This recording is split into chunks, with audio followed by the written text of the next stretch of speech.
कुंती मैया भगवान से 28 श्लोकों में स्तुति करती है अपने पूरे परिवार के साथ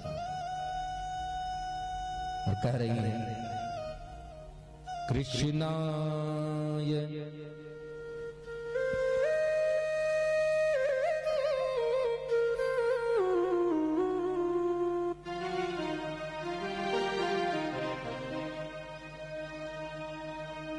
कृष्णाय वासुदेवाय देवकी नंदनाय च नंद गोप कुमाराय गोविंदाय नमो नमः। नमः पंकजनाभाय नमः पंकज मालिने नमः पंकज नेत्राय नमस्ते पंकजांघ्रये।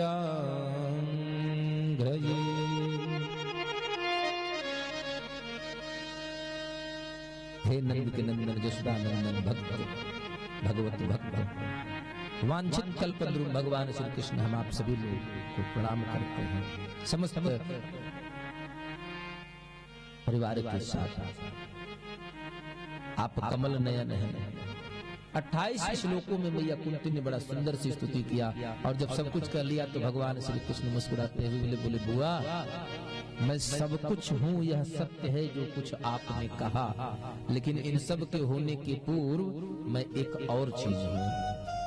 और वो क्या हूं?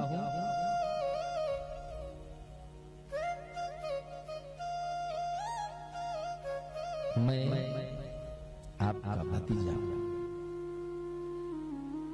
तो माता कुंती कहती है कि आप मेरे भतीजे हैं, मैं आपकी बुआ हूं, लेकिन नक्षत्र भूषणम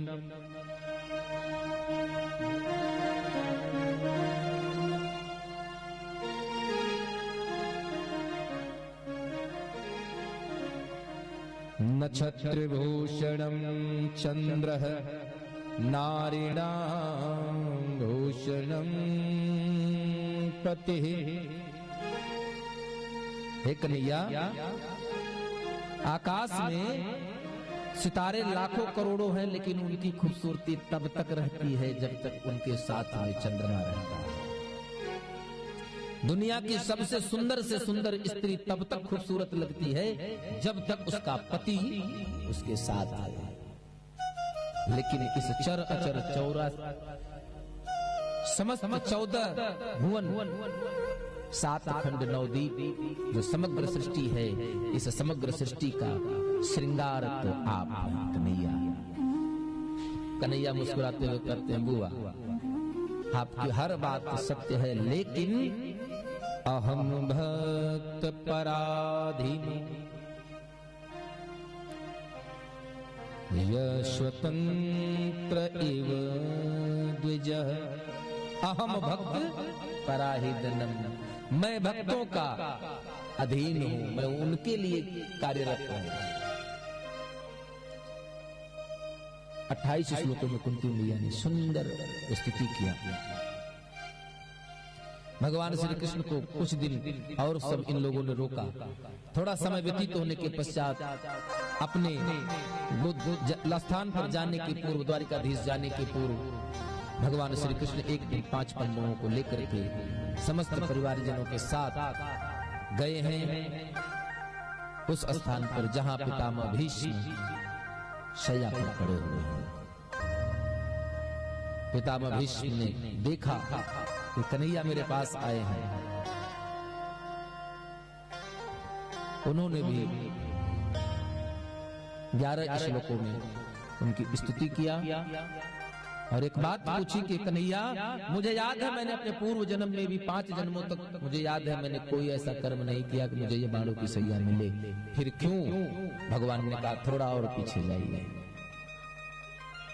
आप घोड़े से जा रहे थे, मार्ग में बीच रास्ते में घायल सर्प पड़ा था, आपने सोचा कि उसको उठा करके किनारे कर दिया जाए, लेकिन गलती से वो सर्प बेर के पेड़ में उलझ गया।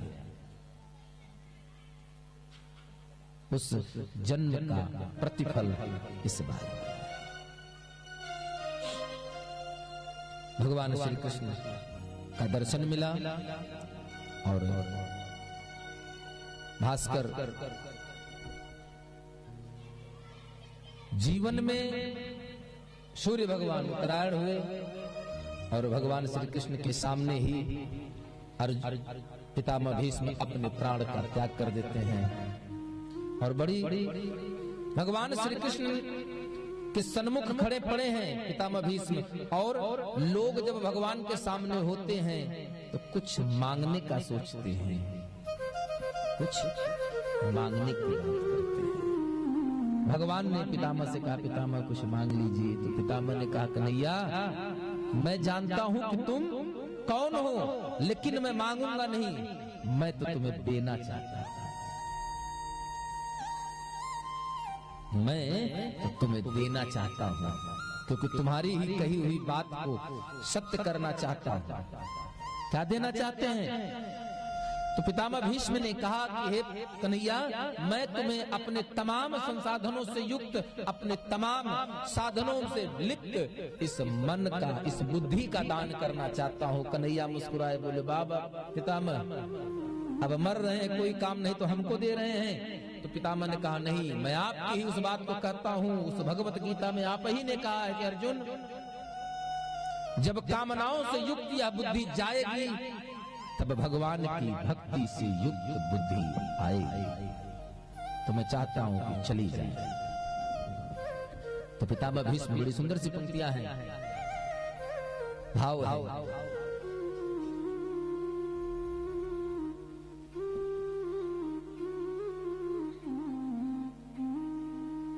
पितामह भीष्म बड़ी सुंदर सी बात कहते हैं,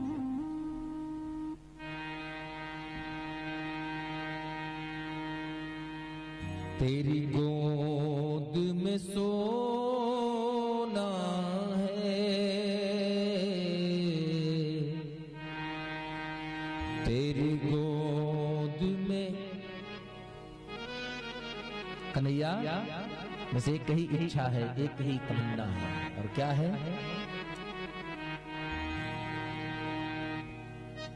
तेरी गोद में सोना है, तेरी गोद में सोना है, मेरे दिल की अर्जी है, तेरी गोद में सोना है, मेरे दिल की अर्जी है। क्यों? माँ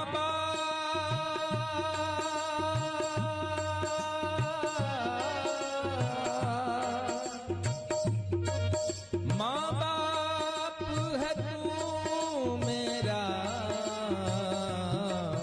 माँ बाप है तू मेरा,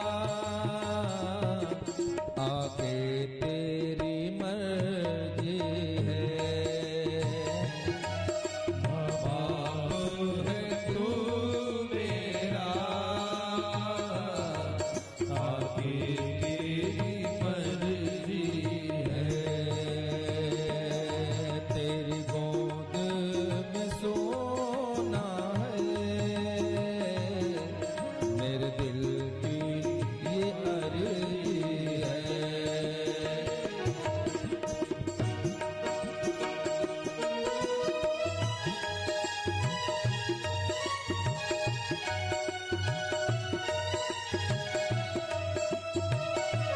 हरि बोल। श्री राधे। राधे।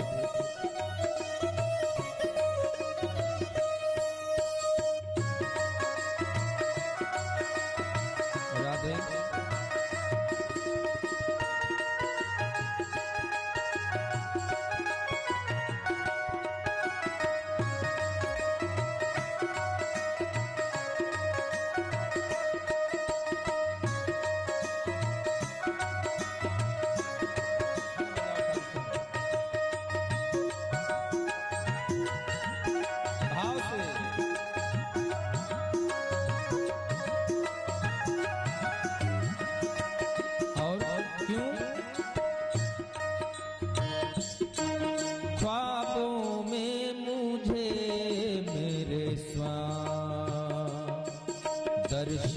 तेरा मिल जाए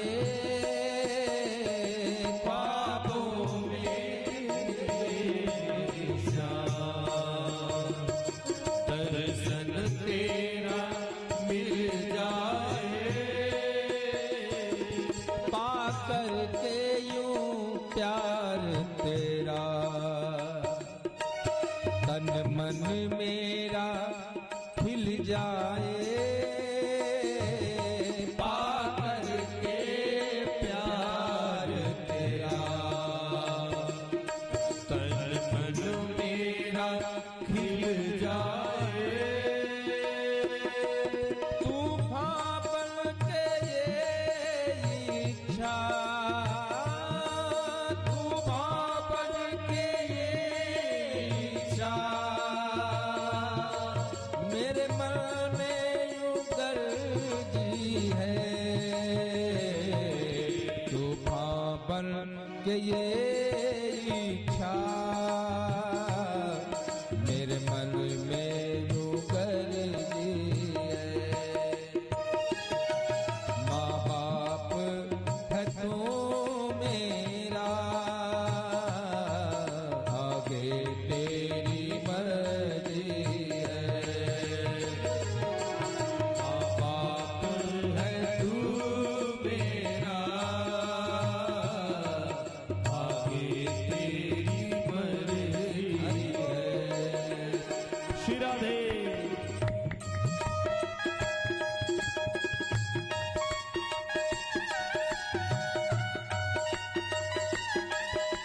हे मेरे श्याम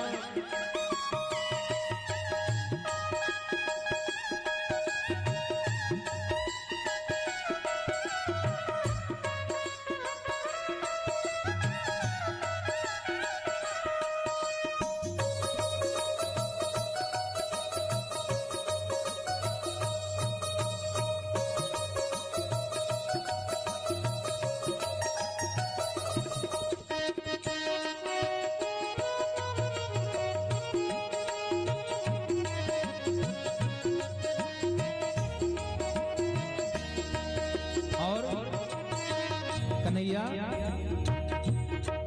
तेरे प्यार के आंचल में मैं जी भर के जी लूंगा तेरे प्यार के आंचल में मैं जी भर के जी लूंगा मेरे सिर पर है हाथ तेरा जग से मैं कह दूंगा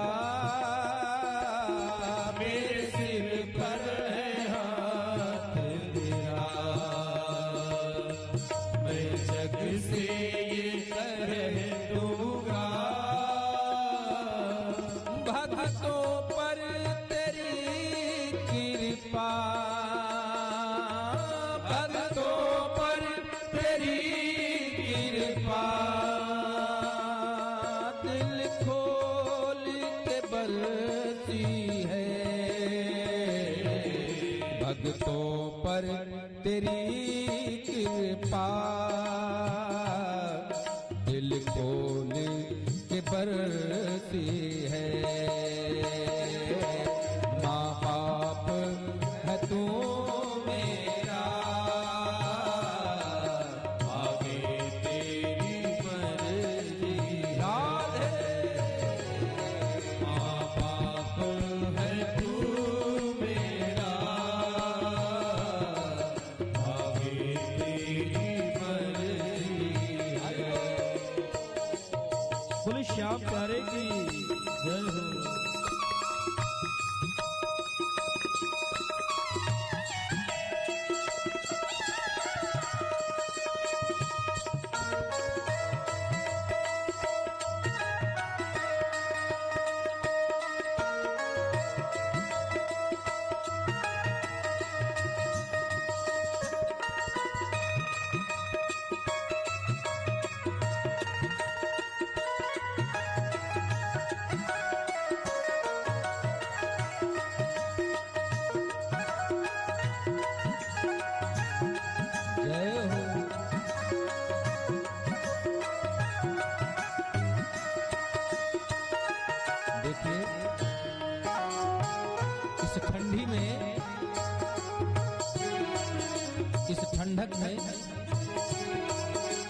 बजाते हम लोगों के गले दुख जाते हैं,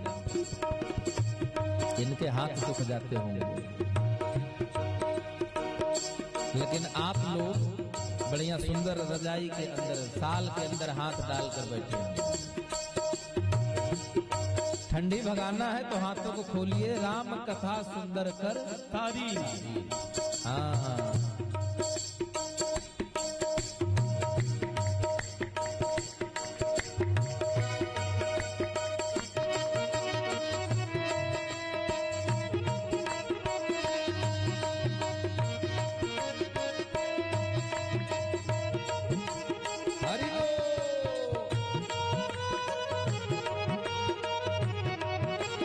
श्री राधे।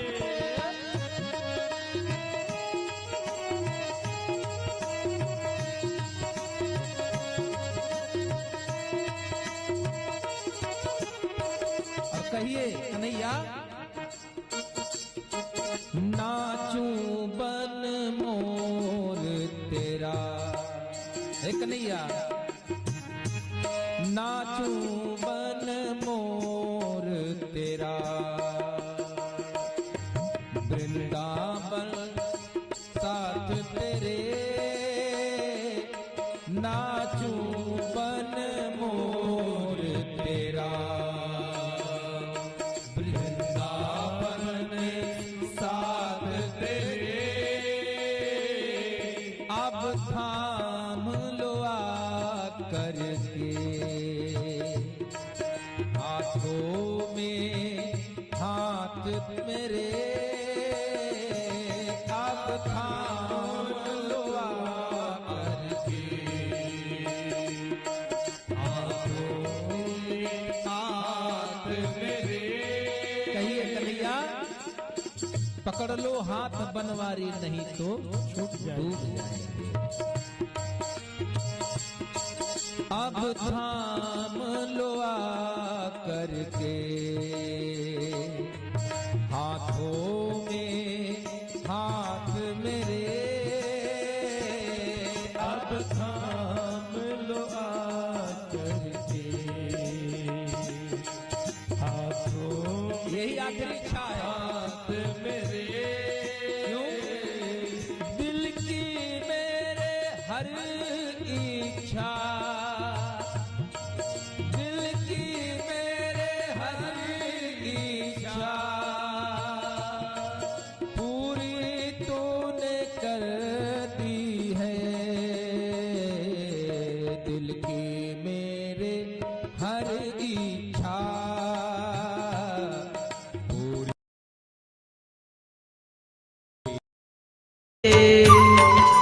खाटू धाम विराजत, अनुपम रूप धरे,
करे।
खीर चूरमा सुवर्ण थाल भरे। दर्शन नहीं हुए, मार्ग में मिल गए। काका विदुर पूछा कहाँ गए? तो उन्होंने कहा वो तपश्चर्या करने, अपने प्राण को त्यागने चले गए हैं हिमालय के उत्तरी भूभाग में। आपको वहीं मिलेंगे। इस प्रकार पांचों पांडव और साथ में द्रौपदी को लेकर के वहीं चले गए। जाने के पूर्व परीक्षित को राजा बना दिया और चले गए। एक एक करके पांचों भाई परमात्मा में विलीन हुए, लेकिन सबसे अंत में विलीन हुए महाराज युधिष्ठिर। कहां विलीन हुए? स्वर्ग की चोटी पर जब खड़े हुए तो उन्होंने देखा कि मेरे पास एक श्वान चलता हुआ चला आ रहा है जो मेरे साथ शुरू की यात्रा से है। पूछा हे देव आप कौन हैं? तो श्वान ने अपना स्वरूप बदला और कहा मैं धर्मराज हूं, मैं आपको लेने आया हूं। कुंती सहित चारों भाई पर्वतारोहण में ही विलीन हुए। कहां विलीन हुए? महाराज स्वर्ग में विमान में बिठा करके सुंदर बुलंद स्वर्ग में। बोले राधे। इसके पश्चात समयांतर में परीक्षित जी दिग्भ्रमण पे निकले हैं, जंगल के मार्ग से होकर आ रहे हैं। तो देखते क्या है कि एक धूर्तकाय, एक धृष्टकाय, बहुत विकराल शरीर का स्वामी हाथ में नंगी तलवार लेकर एक गाय और एक बैल के पीछे चला। परीक्षित जी ने यह देखा और जब परीक्षित जी को सामने पा करके उस गौ मैया ने प्रार्थना किया कि हे प्रभु कृपा करके आप हमारी रक्षा करें, आप हमारी रक्षा करें। तब हम आपकी शरण में हैं। परीक्षित जी ने तलवार निकाल लिया। सावधान, ये अब हमारी शरणागति में है। अगर तुमने इनका कुविचार, इनके ऊपर कुदृष्टि डाली तो मैं तुम्हारा अभी वध कर दूंगा। लेकिन परिचय पूछा कौन हो? तो गौ मैया कह रही मैं पृथ्वी हूं और ये धर्म है। धर्म के 4 पैर हैं।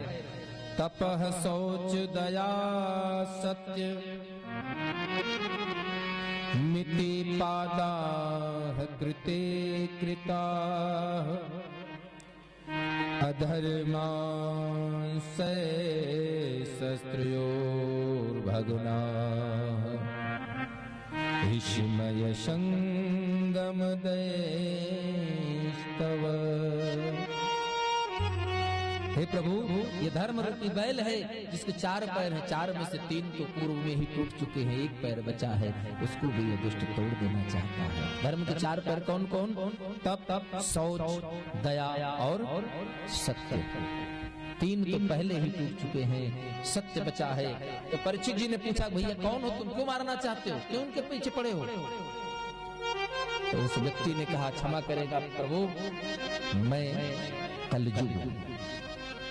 भगवान श्री कृष्ण के स्वधाम गमन के पश्चात ही मेरा आगमन हुआ, मेरा समय आया है, अब शासन मेरा चल रहा है। तो परीक्षित ने कहा, भाई शासन आपका होगा तो कहीं और जाके चलाओ, जहां चलाना हो वहां जाके चलाओ। आप ऐसा करो, मेरे राज्य के बाहर, मेरे राज्य में नहीं। तो कहता है, हमारा जहां जहां तक नजर जाती है, दूर दूर तक तो उसे आपका ही राजपाट है, तो हम जाएं कहां? आप ऐसा करिए, मुझे कहीं स्थान दे दीजिए। तो भगवान की इच्छा कहते हुई हैं, सोई जो राम रचि राखा, अको करि तर्क बढ़ावे। विचार किया,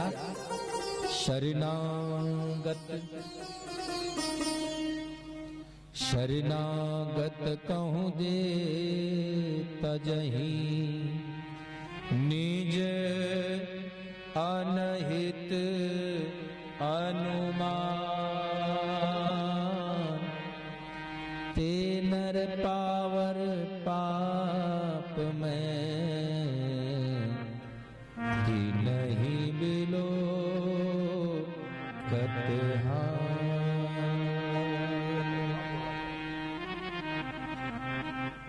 नहीं बिलोकत, यह विचार करके उन्होंने उनकी रक्षा की। और जब कलिकाल ने भी शरणागति ले लिया कि हम आपकी शरण में हैं, हमें 4 स्थान दीजिए, तो 4 स्थान दे दिया। कहाँ? द्यूतपानम स्त्रियम सूना यत्रा धर्मस्य चतुर्विध, जहाँ 4 प्रकार से धर्म का नाश कर रहे हो लोग।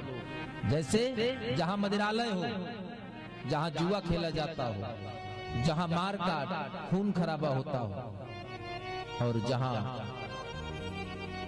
चौथी जगह जहाँ वैश्य। कलयुग मुस्कुराया, बोला महाराज 4 स्थान तो 4 कोनों पर आपने दे दिया, और 4 के 4 अच्छे नहीं हैं।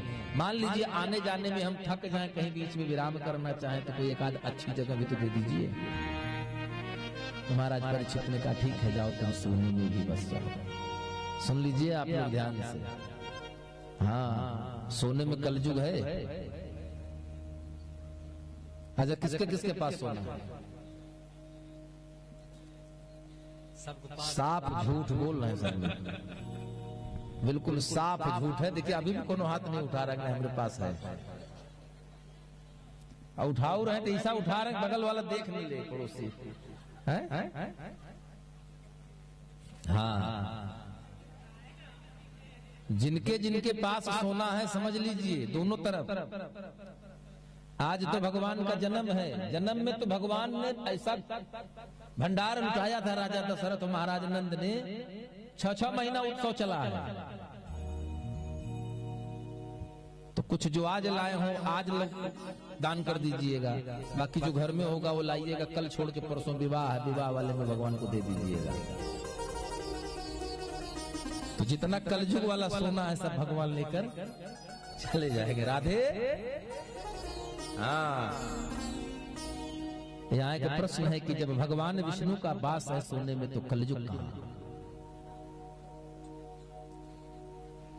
तो गुरुजन कहते हैं, वो सोना, वो धन जो अधर्म मार्ग से कमाया गया, उसमें कलयुग रहता है। अब आप लोग सोच लीजिए, जो जो बेईमानी किए हों, पूरा मत दीजिएगा, लेकिन बेईमानी वाला सोना, बेईमानी वाला रुपया सब यहीं दान कर दीजिएगा। हाँ हाँ, तुरंत कलयुग ने सूक्ष्म स्वरूप बनाया। क्यों? क्योंकि पापी जरासंध का मुकुट महाराज परीक्षित के माथे पर है। और उसी मुकुटवा में आकर बैठ गया। और जब मुकुट में बैठ गया तो लौटे, अब कलयुग सवार हो गया। आगे समीक मुनि का आश्रम है, जलपान करने की इच्छा हुई, जल मांगा। समीक मुनि ध्यान में बैठे हुए, एक बार, दो बार, तीन बार, कोई आवाज नहीं आई। पास में मृत सर्प पड़ा था, धनुआ की नोक से उठाया और गले में लपेट दिया महाराज और चले गए। इधर सूचना मिली, समीक मुनि के पुत्र हैं, नाम है श्रृंगी ऋषि। उन्होंने कुछ विचार नहीं किया, तुरंत हाथ में जल लिया और श्राप दे दिया कि जिस भी व्यक्ति ने मेरे पिता के साथ यह कृत्य किया है, 7 दिन का जीवन है उसके पास, ठीक 7वें दिन तक्षक नाग के डसने से उसकी मृत्यु हो जाएगी। यह बात समीक मुनि का ध्यान टूटा। जब उन्होंने जाना तो अपने पुत्र को ही समझाया कि बेटा, युगों युगों में महाराज परीक्षित के जैसा राजा मिलता है, और जिस देश का राजा, अगर ये राजा मर जाएंगे तो फिर जीवन में दोबारा ऐसा राजा होना कठिन ही नहीं, असंभव है। लेकिन अब ब्राह्मण हो, वृथा न जाय देव ऋषि वाणी। वाणी निकल गई है तो अब वो व्यर्थ तो जाएगी नहीं, लेकिन इलाज से एहतियात ज्यादा अच्छा है। पहले से सावधान हो जाइए, आषाढ़ आने के पहले छप्पर दुरुस्त करा लीजिए। नहीं पता लगा जब आषाढ़ सावन वर्ष है तब तो अपन छप्पर बनवावे लगो, तो जो थोड़ा बहुत भीगना होगा जब छप्पर उतारोगे तब तो नया बनेगा, तो बाकी पूरे भीग जाएगा। तो परीक्षित जी के पास अपने पुत्र के साथ कुछ शिष्यों को भेजा और कहा, जाकर राजन से कह दो कि 7 दिन के जीवन है आपके पास, 7 दिन के बाद आपकी मृत्यु हो जाएगी, 7वें दिन की समाप्ति के साथ जीवन समाप्त हो जाएगा। इस धराधाम पर संपूर्ण जीवन जिया है तो सिर्फ महाराज परीक्षित है, पूर्ण जीवन। महाराज 7 दिन में मर गए, कौन पूरा जीवन जिए? आप कई दिन का जीवन जीते हैं? गिनिए शनिचर इतवार सोमवार मंगल बुध फिर शनिचर इतवार। हम जन्म लिए हैं वो दिन पता है कि गुरुवार को दोपहरी हम 1:30 बजे पैदा हुए हैं, लेकिन मरेंगे कई बजे कई दिन नहीं पता है। जिसका दोनों का ज्ञान हो वही तो पूरा हुआ। जैसे एक चीज है, आपसे कोई पूछे कि समुद्र कितना लंबा चौड़ा है, तो दूसरा तट देखा है आप लोगों ने, तो कहेंगे महाराज समुद्र बहुत बड़ा है, लेकिन कितना बड़ा है नहीं पता, क्योंकि एक ही सिरा आसमान का जहां हम खड़े वहां से दिखता है, दूसरा नहीं दिखता है। समुद्र जहां से शुरू होता है, जहां हम खड़े हैं वहां तो दिखता है, लेकिन आगे खाली आसमान ही दिखता है। तो क्या दूसरा तट नहीं है? एक तट है, इस बात का प्रमाण है कि दूसरा तट भी होगा, भले हमसे दिख नहीं रहा। तो हमें अपनी मृत्यु का समय दिन पता नहीं है, इसलिए हम पूरा जीवन नहीं जीते हैं। परीक्षित जी को अपनी मृत्यु का समय तक पता था कि सूर्यास्त के समय ही मेरी मृत्यु हो जाएगी। और इस धरती पर 7 दिन का ही पूरा समाज है महाराज। 7 दिन के अंदर में ही हम पैदा होते हैं और 7 दिन में मर जाते हैं।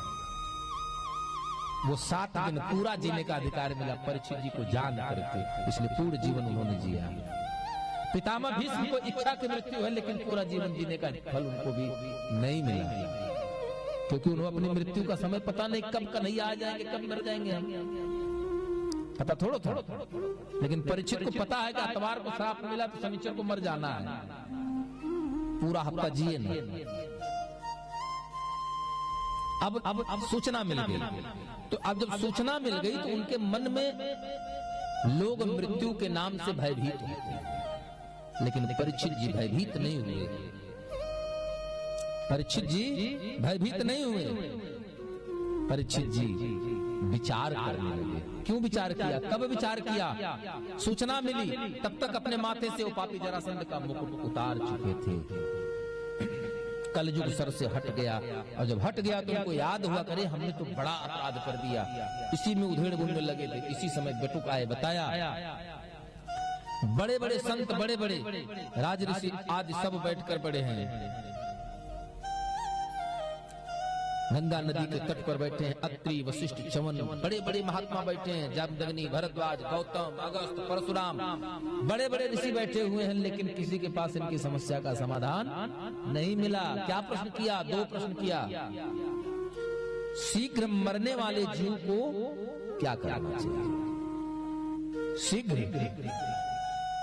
मर जाने वाला, जिसको पता हो कि बस बहुत निकट मेरी मृत्यु है, जैसे सती मैया ने कहा था, सो फल तुरत लहब सबका हो। तो जिसको ये पता है कि मैं जल्दी मरने वाला हूं, उसे क्या करना चाहिए कि उसका कल्याण हो। और जीव क्या ऐसा कर्म क्या करे कि उसका परमार्थ सुधर जाए? यही 2 प्रश्न किया। भगवान की इच्छा से और नारद जी की प्रेरणा से, व्यास जी की आज्ञा पर, व्यास जी के ही कुछ शिष्य चले गए सुखदेव जी को बुलाने। और सुखदेव जी के पास जब गए हैं तो वहां उन्होंने कुछ श्लोक, कुछ सूक्तियां सुनाई हैं भागवत महापुराण की, जिसे सुन करके उनके मन में भाव जगा। यही तो रामचरितमानस में कहा है, भर ही सुन ही निरंतर हो ही न पूरे। भरना नहीं चाहिए भगवान की कथा से, लालायित होकर बाहर निकले, और सुनाओ और सुनाओ।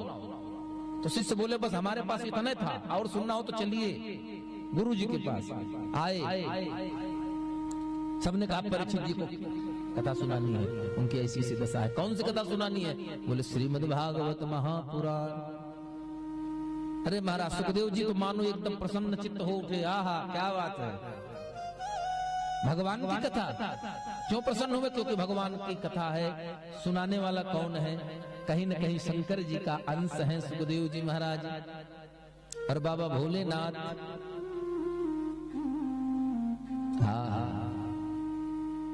राम कथा सुनबे को रसिया, राम लखन सीता मन बसिया।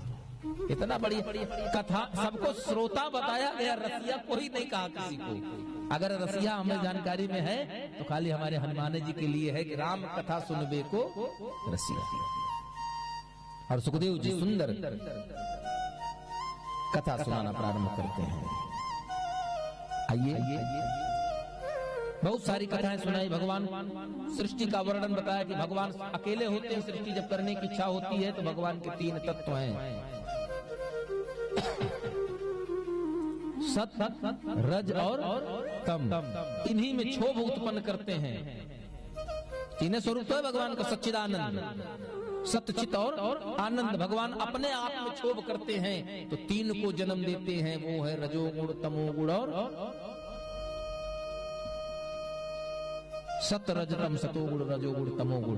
तीनों का जन्म होता है और यही 3 से जन्म लेते हैं ब्रह्मा, विष्णु और महेश। यहीं से सृष्टि धीरे धीरे प्रारंभ होती है। और जब मन भर जाता है तो फिर विक्षोभ, तब क्षोभ नहीं, तब विक्षोभ कर देते हैं और पूरा फिर हाँ फिर बाकी फिर जय जय सीताराम, फिर सब जलमग्न हो जाता है। 7 छंद, समस्त रस, सब कुछ भगवान से जन्म लिया। इस प्रकार बहुत सारी कथाएं सुनाई। तो परीक्षित जी कहते हैं महाराज, अन्य ग्रंथों में, अन्य स्थानों पर तो भगवान के जन्म की कथा, कितने अवतार? बोले भगवान के 24 अवतार। तो बोले सुनाइए भगवान के 24 अवतार की कथा। महाराज बहुत संक्षिप्त रूप में सुनाते चले गए और जन्म की कथा प्रारंभ की, संक्षिप्त रूप में सुनाते चले गए। तो उन्होंने कुछ पूछा नहीं, कुछ बोला नहीं, लेकिन महाराज जैसे जैसे आगे बढ़ते चले गए, परीक्षित जी की इच्छा और बढ़ती चली गई, तृप्त नहीं हुई। और परीक्षित जी की इच्छा को पूर्ण करने के हेतु परीक्षित जी ने कहा, परीक्षित जी ने यही तो कहा महाराज सबकी कथाओं का वर्णन हर जगह मिला, लेकिन हमारे कन्हैया सरकार का जो लीला पुरुषोत्तम है, उनकी जीवन की कथा का हमें कुछ इस प्रकार सुनाइए, यह जीव धन्य हो जाए। क्योंकि मानव को धन्य करने वाला एक है, वो है भगवान की कथा। हमारे गुरु जी कहते हैं कि जिसके जीवन में कथा नहीं है तो उसके जीवन में सिर्फ व्यथा ही व्यथा है। और अगर आप चाहते हैं कि आपके जीवन में व्यथा ना रहे तो भगवान की सुंदर कथा का अपने जीवन में उतारने का प्रयास करिए। कथा सुनकर जाने से मतलब नहीं है, सुनिए, एक ही शब्द पकड़िए, लेकिन उस एक शब्द को आप अपने मन में उतार लीजिए, क्योंकि एक साधे सब सधे, सब साधे सब। हाँ, आइए हम सभी लोग 2 बार भगवान नाम कीर्तन करते हैं, 24 अवतार का संक्षिप्त दर्शन करेंगे।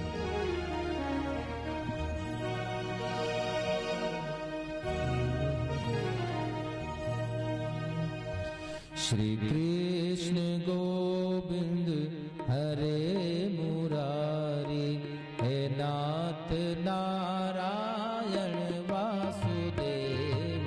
श्री कृष्ण गोविंद हरे मुरारी, सभी लोग हे नाथ नारायण वासुदेव। श्री कृष्ण गोविंद हरे मुरारी, हे नाथ नारायण वासुदेव। श्री कृष्ण गोविंद हरे मुरारी, हे नाथ नारायण वासुदेवा। पितु मातु स्वामी सखा हमारे, पितु मातु स्वामी सखा हमारे, पितु मातु स्वामी सखा हमारे, पितु मातु स्वामी सखा हमारे। हे नाथ नारायण वासुदेव। श्री कृष्ण गोविंद हरे मुरारी, हे नाथ नारायण वासुदेव। जय जय राधे राधे राधे, जय श्री श्यामा जय श्री श्याम, जय श्री राधे राधे राधे, जय श्री श्यामा जय श्री राम। जय श्री राधे राधे राधे, जय श्री श्यामा जय श्री श्याम, जय श्री राधे राधे राधे, जय श्री श्यामा जय श्री श्याम। जय श्री राधे राधे राधे, जय श्री श्यामा श्यामा श्याम, जय श्री राधे राधे राधे, जय श्री श्यामा श्यामा श्याम। जय श्री राधे राधे राधे, जय श्री श्यामा श्यामा श्याम, जय श्री राधे राधे राधे, जय श्री श्यामा श्यामा श्याम। श्री कृष्ण गोविंद हरे मुरारी, हे नाथ नारायण वासुदेव। श्री कृष्ण गोविंद हरे मुरारी, हे नाथ नारायण वासुदेव। हे नाथ नारायण वासुदेव, हे नाथ नारायण वासुदेव। बोले वृंदावन बिहारी लाल की जय जय श्री राधे, जय जय श्री राधे श्याम। और आइए तो सुखदेव जी कहते हैं भगवान का प्रथम जो अवतार हुआ उसको कह सकते हैं आप तपश्चर्या का रूप है, और प्रथम अवतार है 4 भाइयों के रूप में। ये वही संत है जो नारद जी को बद्री विशाल में मिले। नाम है सनक, सनंदन, सनातन और सनत कुमार। कब अवतार? ब्रह्मा जी जब भगवान की आज्ञा पर की तपश्चर्या करो जगो, तो भगवान श्री के ही शरीर को यज्ञशाला बना करके भगवान के ही शरीर पर यज्ञ किया। उस यज्ञ से प्रसन्न हो भगवान 4 रूप में अवतरित हुए। शनकादिक भगवान की, जिन्होंने किया क्या? जिन्होंने इस समाज में इस धर्म को प्रचार प्रसार करने के निमित्त में तपश्चर्या को प्रसारित किया। इसके पश्चात दूसरा अवतार ब्रह्मा जी को आदेशित कर दिया कि हे ब्रह्मा जी आप सृष्टि का निरूपण करिए, सृष्टि को जन्म दीजिए। ब्रह्मा जी ने जब नीचे देखा तो महाराज पूरा जल ही जल दिखा। अब किसी चीज को बनाने के लिए आप रोटी बनाती हैं, रोटी बनाने का आपको आधार की जरूरत पड़ेगी। आधार आपका रोटी बनाने का क्या होता है? आप रोटी का आपका क्या होता है? चकले। चकले का आधार पृथ्वी, रोटी बनती है। हाथ पर बनाएंगे तो हाथ। ब्रह्मा जी नाम महाराज धरती है नहीं तो सृष्टि करें। तो ब्रह्मा जी की नासिका से भगवान प्रकट हुए। क्या स्वरूप लिया? राका।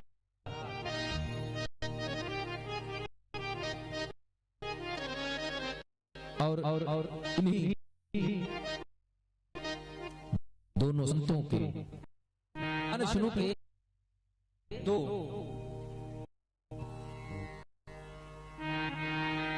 द्वारपाल है और नाम है द्वारपाल हरि के प्रिय दो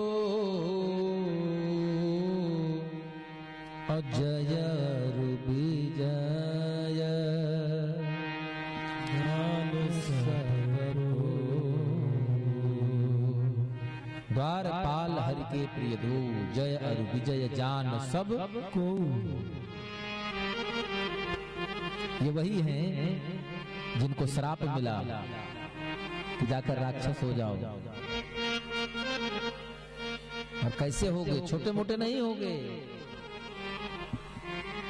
कनक कशिप अरुहाटक लोचन। इतना बलवान हो गया कि सुरपति मद मोचन इंद्र भगवान के घमंड को भी चूर चूर कर देता था। जब चाहता था तब दौड़ा लेते थे सब। इनका उद्धार भी करना है। और भगवान श्री भक्त की इच्छा, भक्त की मर्यादा को बचाने के लिए हमारे श्री ठाकुर जी आज ब्रह्मा जी की नासिका से वाराह सूकर का अवतार लिया महाराज। और जल में गए, जल में जाकर के भयंकर युद्ध किया। अपने दाढ़ों की चोट से मार मार करके हिरण्याक्ष का वध कर दिया। और पृथ्वी को लेकर के आए, धराधाम को ला करके भगवान शेष के सर पर समुद्र के ऊपर जल की सतह पर स्थित कर दिया। बोलिए वाराह भगवान की। इसके पश्चात ब्रह्मा जी ने सृष्टि प्रारंभ की तो प्रथम मनुष्य कौन बना? जब मानसिक सृष्टि शुरू हुई तो कौन लोग आए? स्वयंभू अरो मानो सतरूपा।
पुत्र रहे लेकिन एक पुत्री भी रही, नाम था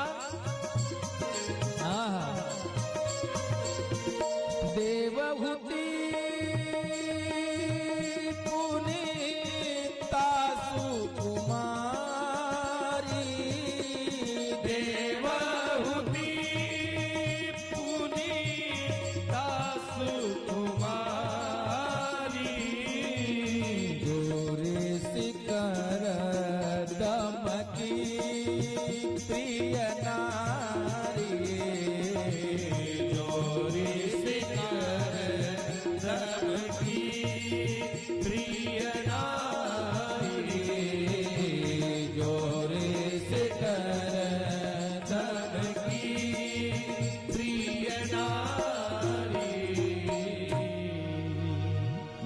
देवहूति पुनितासु कुमारी। महाराज मनु की पुत्री है, नाम है देवहूति। पत्नी है किसकी? जिनकी शादी हुई थी जो ऋषि करदम की अति प्रिय नारी। करदम ऋषि से विवाह हुआ, जिनके संयोग से जन्म हुआ कपिल भगवान का, जिन्होंने सांख्य शास्त्र का प्राकट्य किया। बैठिए बस कुछ ही क्षण, भगवान का सुंदर प्राकट्य होगा। महाराज करदम मुनि और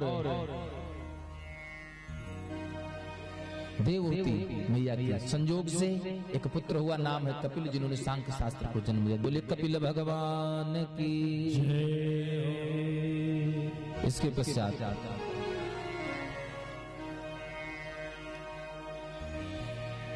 भगवान कहते हैं दूसरा अगला अवतार है रुचि नाम के प्रजापति हैं, उनकी पत्नी का नाम है आकुति।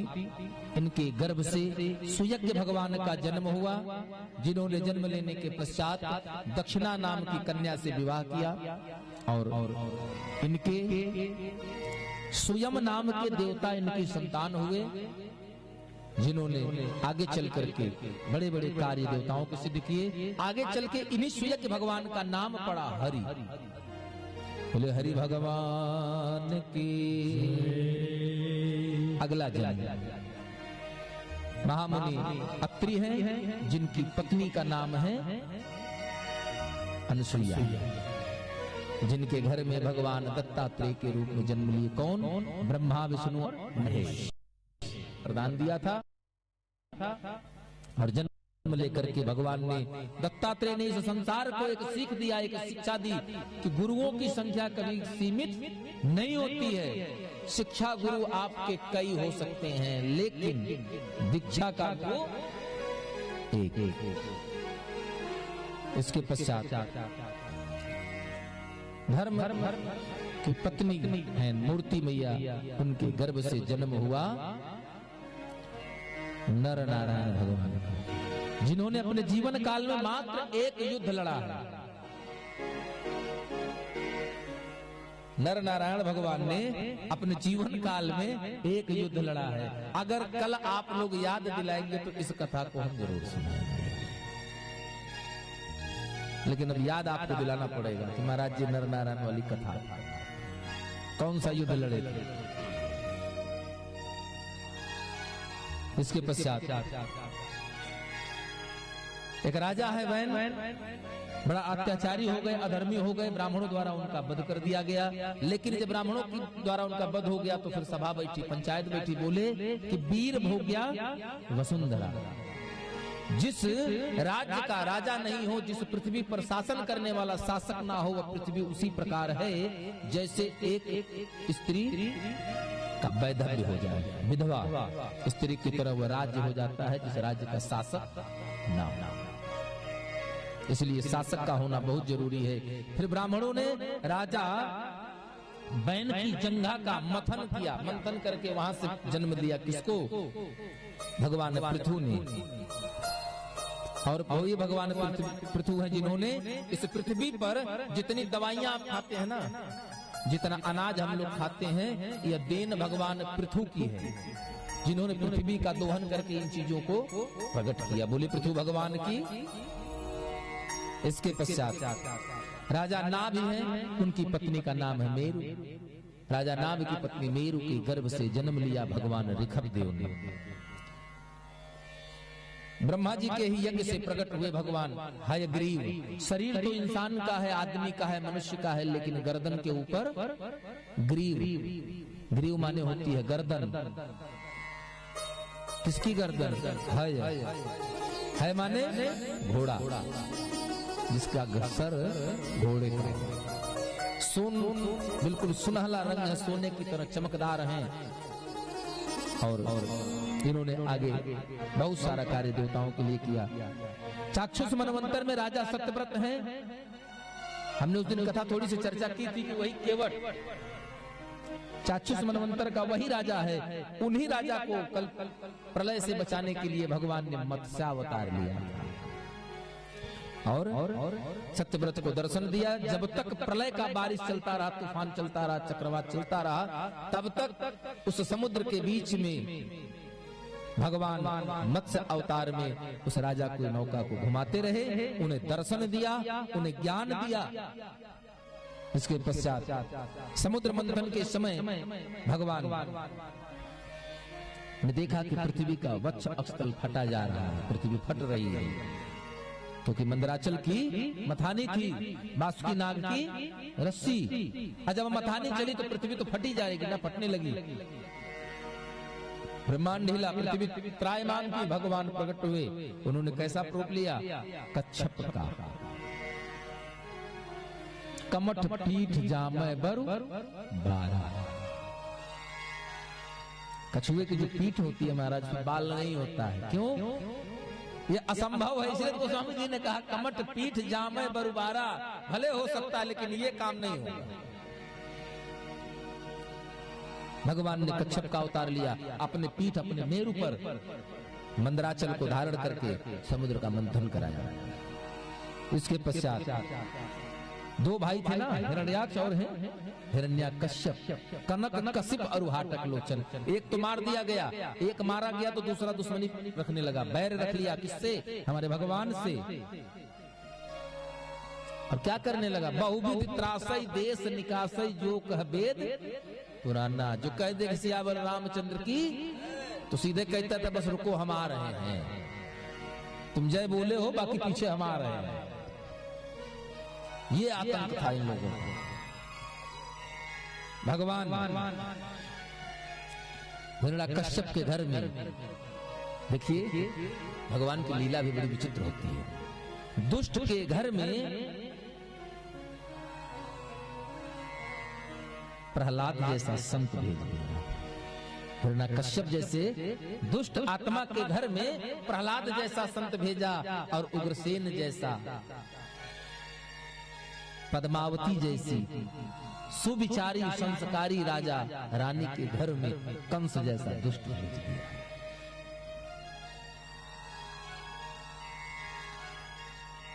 है ना? भगवान को तो लीला करनी है। गुरुकुल में पढ़ने गए प्रहलाद भैया, दैत्य गुरु शुक्राचार्य पढ़ा के जाए ओम फट स्वाहा। अच्छा तुम लोग ये पाठ याद करो, हम अभी थोड़ी देर में आ रहे हैं। तब तक गुरुजी इधर से पढ़ा के जाए, प्रहलाद जी इधर से उठे, पीछे मुंह करके बैठ जाकर, भैया आप जो गुरुजी पढ़ाए ठीक है, आओ थोड़ा जो मैं बता रहा हूं उसको पढ़ो। तो प्रहलाद भैया क्या पढ़ाते थे? ओम नमो भगवते वासुदेवाय, ओम नमो भगवते वासुदेवाय, ओम नमो भगवते वासुदेवाय, ओम नमो भगवते वासुदेवाय, ओम नमो भगवते वासुदेवाय, ओम नमो भगवते वासुदेवाय, ओम नमो भगवते वासुदेवाय, ओम नमो भगवते वासुदेवाय। आवा गुरुजी पूछा क्या याद किए हो? तो बच्चे सुनावे ओम नमो भगवते वासुदेवाय नमः। कौन पढ़ाया? मैन महाराज जी यही पढ़ा गए हैं। प्रहलाद बेचारे मारे जाए। शुक्राचार्य तंग होकर पहुंचा दिए गुरुजी घर, बोले भैया हमारे बस का नहीं है। हिरण्याकश्यप बड़ा क्रोध में आया, बड़ा जतन किया प्रहलाद को मारने का, पहाड़ से फेंका, सर्प से कटवाया, जहर पिलाया, यहाँ तक कि उसकी एक बहन है, नाम है होलिका, उसके पश्चात पास एक चादर है वरदानी कि जिसको ओढ़ लेने से अग्नि उसका कुछ नहीं बिगाड़ सकती। वो प्रहलाद भैया को लेकर बैठ गई, लेकिन कहते हैं न जाको राखे साइया मार सके न कोई, बाल बाका करी सके जो जग पैरी हो। कुछ नहीं बिगाड़ सकता कोई अग्नि के बैठी, आग जली, थोड़ी देर बाद लोग देखते क्या है कि होलिका चिल्ला करके राम नाम हो गया, उसका कल्याण। अब प्रहलाद भैया मस्त की अग्नि पे खेल रहे। एक दिन ऐसे खंभे में बांध दिया बीच दरबार में। कहाँ है तेरा भगवान? बोला इस खंभे में है। कहाँ है तेरा भगवान? आप में है, मुझ में है, इस तलवार में है, इस गदा में है। बोला अगर इस खंभे में है तो इस खंभे के साथ अभी तुझे तेरे भगवान तीनों को नष्ट कर दूंगा। प्रहलाद के ऊपर जैसे गदे से प्रहार किया महाराज, भयंकर गर्जना के साथ उस खंभा को फाड़ करके भगवान नृसिंह प्रकट हुए। महाराज जो प्रकट हुए इतना क्रोध में, कहते हैं ना, जो अपराध भगत कर करई, राम रोष पावक सो जरई। भगवान प्रकट हुए, उनके शरीर की जो करोड़ों रोम छिद्र हैं, उन रोम छिद्रों से आग की लपटें निकल रही हैं। आंख तो मानो खून से भी लाल। सुखदेव जी कहते हैं परीक्षित एक झटके में उन्होंने हिरण्याकश्यप को पकड़ा। हिरण्याकश्यप अट्टहास करके हंसता है, तू मुझे मार नहीं सकता क्योंकि मैं अमर हूं। बोला इस धरती में एक भगवान को छोड़कर के बाकी कोई अमर नहीं जन्म लेने वाला। बोले नहीं नहीं, मेरे पास वरदान है, मैं वरदान ले चुका हूं। क्या? न दिन में मरूंगा, न रात में मरूंगा, न धरती पे मरूंगा, न आकाश में मरूंगा, न घर में मरूंगा, न बाहर मरूंगा। भगवान ब्रह्मा की बनाई सृष्टि के किसी जीव से नहीं मरूंगा।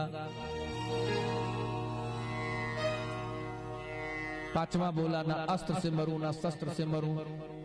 छठा बोला न घर में मरूं, ना बाहर मरूं। सातवां बोला ब्रह्मा जी के बनाए 12 महीनों में से किसी महीने में ना मरूं। ब्रह्मा जी ने कहा ये वस्तु, बोले यही वरदान है ना? बोले हाँ। बोले देख कहाँ है, धरती पे है कि आसमान में? देखा तो बोला नहीं, बीच में हूं। घर में है कि बाहर? बोला बीच में हूं। दिन में है कि रात में? बोला बीच में हूं। गौर से देख, आदमी हूं कि जानवर? बोला ये भी पीछे में है। मेरे पास कुछ हथियार है? बोला नहीं। फिर हंसा, बोला अभी भी नहीं मरूंगा क्योंकि बार ब्रह्मा के बनाए महीने में नहीं मरना है मुझे। भगवान ने कहा रे मूर्ख, ध्यान से सोच, ये 12वां नहीं, ये 13वां महीना चल रहा है। यही 3 साल पे आता है, हर 3 साल पे पुरुषोत्तम मास। बोले यही है, इसी में तुझको जानना है। और भगवान की लीला, अपने नाखूनों से चीर फाड़ कर उसके पेट पे उसकी हत्या कर दी, उसका उद्धार किया। उसकी हथौड़ियों को निकाल करके, भगवान इतने क्रोध में है कि उसकी हथौड़ियों को निकाल करके गले में डाल दिया। लेकिन महाराज क्रोध शांत नहीं हुआ। देवता है, ऋषि मुनि हैं, लेकिन किसी का दुस्साहस नहीं हो रहा है, किसी का साहस नहीं काम कर रहा है कि भगवान के सामने जाकर के कहे प्रभु शांत हो जाइए। लेकिन सबने फिर प्रहलाद को आगे कर दिया, क्योंकि सब जानते हैं कि भगवान का जो चरित्र है, करऊं सदा तिन कर रखवारी, जिमि बालक राखे महतारी। माँ चाहे जितना क्रोध में हो, एकदम क्रोध में आंख लाल हो, थप्पड़ बहुत तेज मारेगी लेकिन गिरते गिरते कम हो जाएगा। माँ तो माँ ही है महाराज। और भगवान तुमेव माता च पिता तुमेव बंधु च सखा, सब कुछ आप हो महाराज। प्रहलाद आए, भगवान शांत हुए। इसके पश्चात जिस समय गजराज अपने परिवार के साथ सरोवर में जल क्रीड़ा कर रहा है, उसी समय एक मगरमच्छ ने मगरमच्छ जल में रहने वाला प्राणी, जल के भीतर ही हाथी का पैर पकड़ लेता है महाराज, खींचना शुरू कर देता है। और जब खींचना शुरू कर लिया, ए फलाने बचाओ तो नहीं, अपने भाई को बुलाया, 2 हो गए, नहीं खींच पाए। अपनी पत्नी को बुलाया, आओ, 3 हो गए। बच्चों को बुलाया, 10-12 लोग मिल गए, खींचने लगे, लेकिन कोई प्रभाव नहीं पड़ा। उल्टा सब छोड़ छोड़ करके भाग गए। कहीं भैया पूर्णिया कही गए हैं, जब देखे पूरा जाए तो आधा लो बटाए, जौन जाए का जाए तो कुछ है बचा लो, जौन बच जाए वो तो जा ही रहे हैं, उनका छोड़ो, कम से कम हम ही बच जाए। सब किनारे हो गए। यही रिश्तेदारी आपकी है।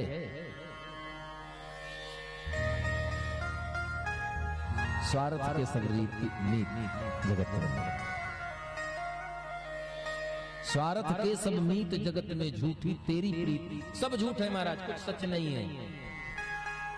जब हाथी बिल्कुल डूब गया, खाली इतना सूंड बाहर रह गया, वहीं से सांस ले रहा है, तब तक एक कमल को देख करके झट से कमल उठाया और भगवान से कहता है कि पकड़ लो हाथ बनवारी, नहीं तो बस आ जाओ प्रभु। अब बात बिल्कुल तेरी मर्जी पे, अब बात अटकी, जीने दे चाहे तू मार डाले, आगे अब आपकी इच्छा है, अर्जी हमारी बाकी मर्जी। और भगवान नंगे पैर दौड़े हैं। नारद ने पूछा इतनी तेज गति में कहाँ? बोले महाराज हमारा एक भक्त संकट में है। कौन है? हाउ चरो बैकुंठ में थी हाथी के पास। हाउ चरो बैकुंठ में थी हाथी के पास। हाथी कहने में जितना शब्द लगा, भगवान को बैकुंठ से धरती पर आने में उतना समय नहीं लगा महाराज। और तत्क्षण पहुंचते पहुंचते सुदर्शन चक्र से मगरमच्छ की गर्दन काटी। नारद जी हंस पड़े, बोले वाह महाराज गजब का न्याय है तुम्हारा, क्या न्याय करते हैं आप। भक्त है हाथी, उद्धार कर दिया, मुक्त कर दिया मगरमच्छ को। बोले नारद ये जहां से आप खड़े हो वहां से दिख रहा है कि मैंने हाथी को पीछे छोड़ दिया है, मैंने गलत किया, लेकिन जहां से मैं खड़ा हूं वहां से देखिए तो समझ में आएगा। वृंदावन मलुक पीठ के पीठाधीश्वर महाराज राजेंद्र दास जी कहते हैं कि सरकार दास को कुछ नहीं, उस दास को दासान दास कीजिए। नारद जो मेरी भक्ति ना करे, मेरी सेवा करे ना करे कोई फर्क नहीं पड़ता, लेकिन जो मेरे भक्त की भक्ति में आ जाए, जो मेरे भक्त की शरणागति में आ जाए, उसका कल्याण तो मैं अपने परम भक्तों से पहले कर देता हूं। इसलिए सेवा धर्म अपनाइए, क्योंकि परमार्थ के कारण साधुन धरा शरीर। आम के पेड़ में आम फलता तो कई को आम पेड़ खाता है। नदी में कुंटलों में जल बहता है महाराज, एक बूंद जल नदी पीती है? नहीं पीती है। क्यों नहीं पीती? क्योंकि उसको पता अगर जल मैं पी जाऊंगी तो बाकी लोग क्या करेंगे। तरुअर फल नहीं खात है, नदी न संचय नीर, परमारथ के कारण साधुन धरा शरीर। भगवान वहीं भगवान का नाम पड़ा हरि। बोले हरि भगवान की। इसके पश्चात दैत्यराज बलि है, प्रहलाद के ही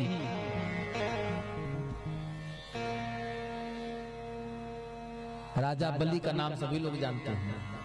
दान शिरोमणि कहे जाए तो कम नहीं है, उनके लिए कम ही है। ये अभी विशेषता अगर उनके साथ लगा दी जाए विशेषण तब भी कम है, क्योंकि जिनके दरवाजे पे भगवान खुद मांगने चले गए। 3 पग भूमि देने की बात आई, राजा बलि ने कहा जाकर के पिताजी से पूछ आओ, 52 अंगुल के तो तुम खुद हो, ऐसे ऐसे नाप लो। 52 अंगुल के वामन भगवान थे, इसीलिए उनका नाम बौना, जिसको कहते हैं ना बौना। बौना माने 52 अंगुल जिसकी लंबाई हो। छोटे छोटे तुम्हारे कदम, एक बित्ता जमीन नहीं मिल पाएगी। कहना हमको संध्या करनी है, बस उतने 3 कदम जमीन चाहिए। बोले माँ बाप से पूछ लो, बोले नहीं हमको जितना चाहिए उतना चाहिए। शुक्राचार्य के खड़े हैं, राजा बलि ने कहा ठीक है जब उतना चाहिए तो जाओ, इतनी जमीन है कहीं से नाप लो। तब भगवान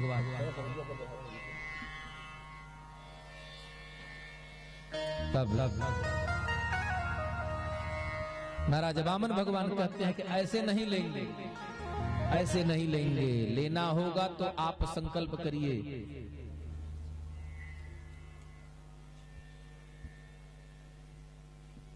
जब आप संकल्प करेंगे तब हम भूमि ग्रहण करेंगे। राजा बलि को संकल्प करता देख शुक्राचार्य समझ गए कि और कोई नहीं है, भगवान है, इसलिए रोका, पहले रोका। और जब रोकने लगे तो राजा बलि ने कहा कि आप हमारे गुरु होकर के मुझे दान करने से रोक रहे हैं, इसलिए मैं राजा बलि आपको अपने गुरु पद से परित्याग करता हूं। मैं अपने गुरु पद से आपको त्याग करता हूं। आज से आप मेरा गुरु नहीं है। नहीं चाहिए ऐसा गुरु जो धर्म का कार्य करने में बाधक बने। राजा बलि को दान करते देख उनकी पत्नी, क्या सुंदर चरित्र है महाराज, स्वर्ण कलश में जल लेकर आई और अपने पति के हाथ में देकर कहा, हाथ पैर धुलिए, जल लीजिए, हाथ में संकल्प करिए, अगर ये भगवान है तो इससे बढ़िया अवसर दोबारा नहीं मिलेगा, दान कर दीजिए। राजा बलि जब कमंडल से जल लेकर संकल्प करने चले तो शुक्राचार्य जी उसी कमंडल में बैठ गए। महाराज भगवान ने आश्रम से कुसा निकाला और कुसा दे करके कहा, इस नलकी को साफ करो। महाराज राजा बलि ने अपने हाथ से नली साफ किया। उधर दूर खड़े शुक्राचार्य के शरीर की आंख से खून निकलने लगा। शुक्राचार्य ने नेत्र खोल दिया। बाद में भगवान से कहते, प्रभु मेरी आंख क्यों फोड़ी? बोले, आपको दो नेत्र की जरूरत नहीं है, क्योंकि ज्ञान और वैराग्य दो नेत्र हैं,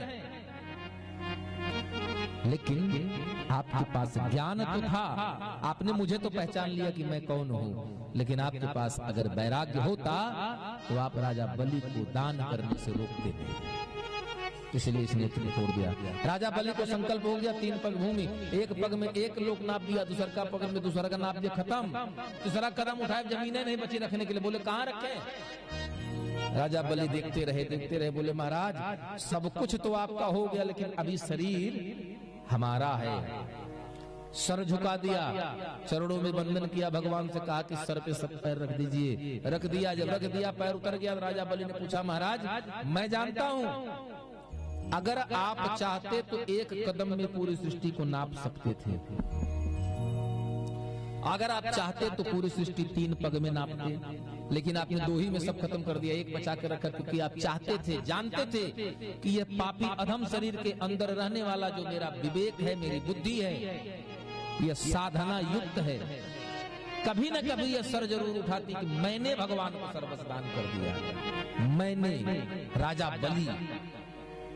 इसलिए इस अहंकारी मन को अपने बस में करने के लिए आपने वो 1 कदम बचा कर रखा कि राजा बलि के उस सर को भी अपने बस में करना। बोले राधे। इसके पश्चात समुद्र मंथन से ही, राधे, समुद्र मंथन के समय ही 14 रत्नों में एक रत्न आयुर्वेद निकला, औषधि निकली, जिसको लेकर के भगवान धन्वंतरी स्वयं प्रकट हुए। 16वां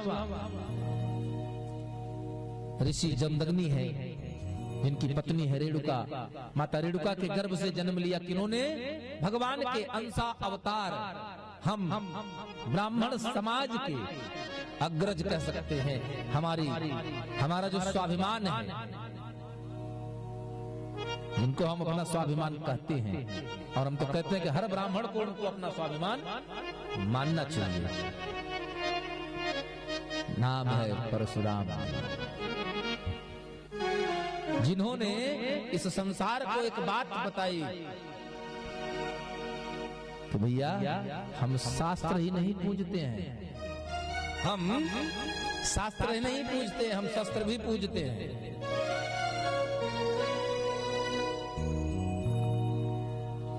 क्योंकि है वंशी राजा थे शास्त्र बाहु, जिन्होंने उनके पिताजी का घात किया। कहीं लोग कहते हैं कि क्षत्रियों का विनाश कर दिया, लेकिन क्षत्रियों का विनाश नहीं किया, उन्होंने सिर्फ एक वंश का विनाश किया। है वंशी क्षत्रियों का। और मार करके अपने पास थोड़ो रखे थे। विपुल बार मैं देवन दीनी दे दिया सबको, कुछ नहीं रखा। क्यों? क्योंकि ब्राह्मण के पास भिक्षा बहुत है, जितना मिल जाए वही संतुष्टदायक है। इधर रामावतार में धनुष यज्ञ में जब दोनों लोगों की भेंट हो गई, कहना बाप आ गए हैं तो अपन तेज समारो, आप हम चले गए महेंद्र पर्वत। आइए रामचरितमानस की चौपाई के माध्यम से हम सभी लोग भगवान राम जी का अवतार दर्शन करेंगे, और इसके पश्चात सुंदर भगवान श्री कृष्ण का दर्शन करेंगे कथा के माध्यम से।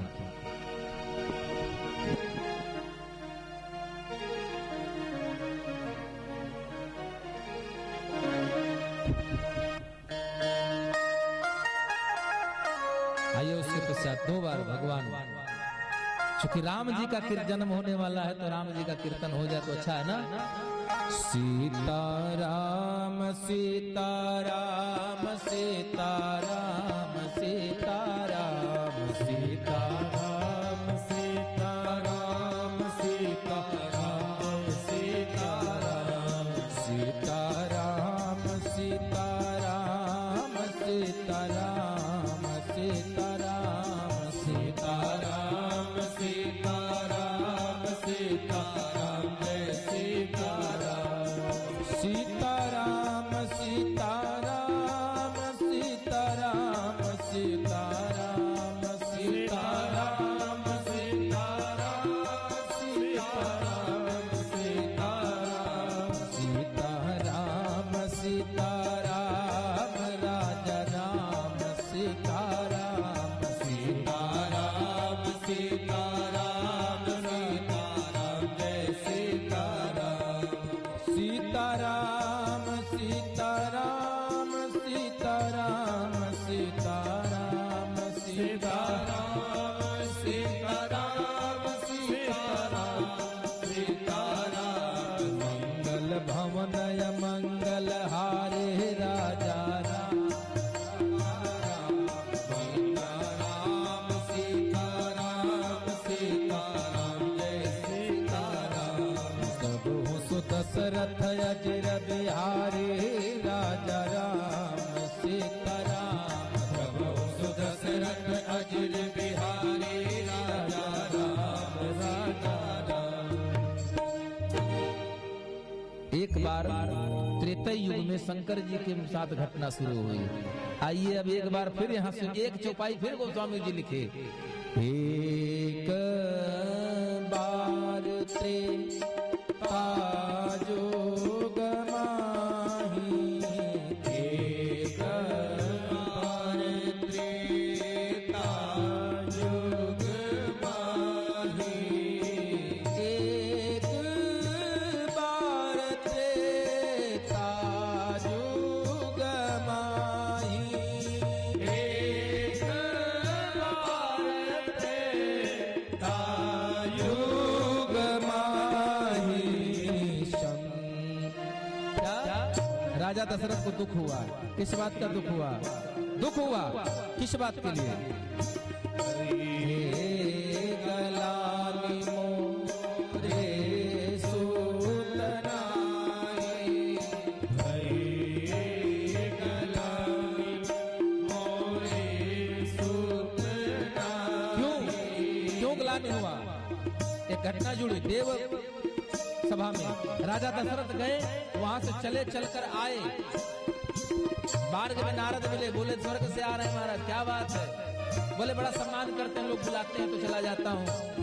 नारद बोले सम्मान नहीं, जाकर देखिए क्या सम्मान करते हैं। जब राजा दशरथ लौट कर गए तो उन्होंने देखा कि जिस सिंहासन पर मैं बैठा था उस सिंहासन को हटा करके आकाश गंगा के जल से पवित्र किया जा रहा है। नारद से पूछा ऐसा क्यों? बोले आपके पुत्र नहीं है।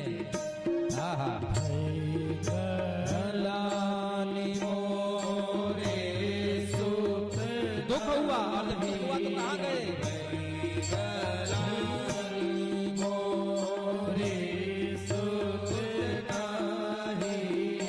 गुरु गृह गयऊ तुरत माही पाला,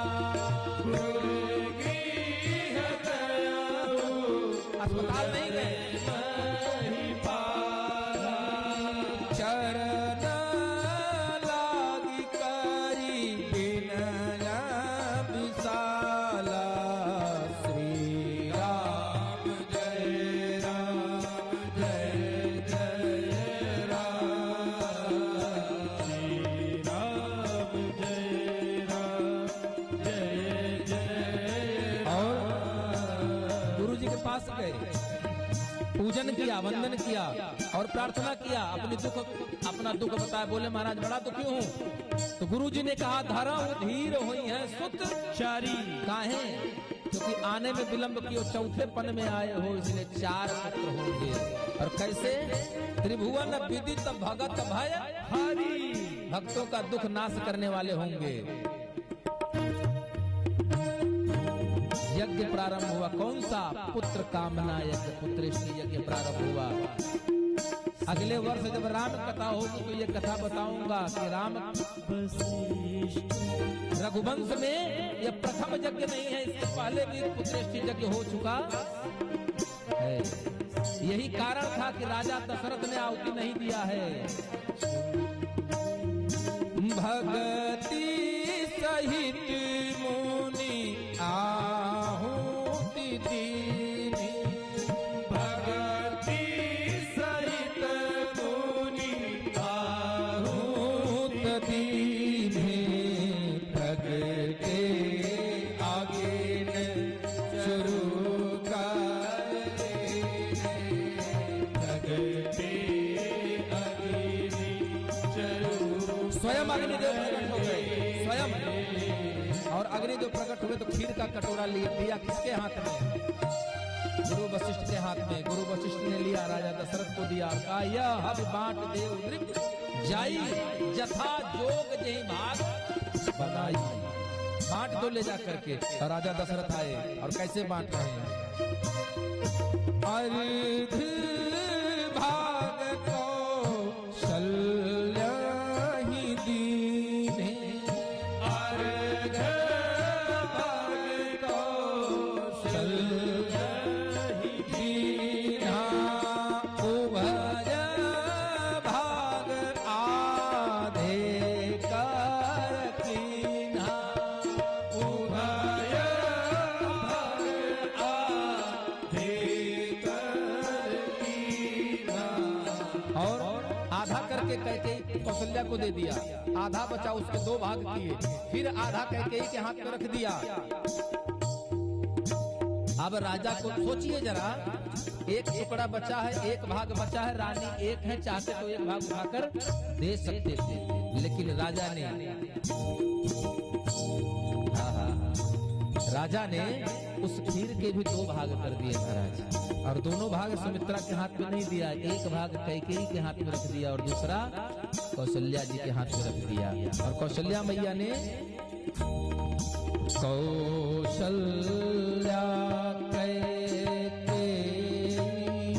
हाथ धरे, कौशल्या कैकेयी हाथ धरे, दीन सुमित्र मन प्रसन्न करे, दीन सुमित्र मन प्रसन्न करे।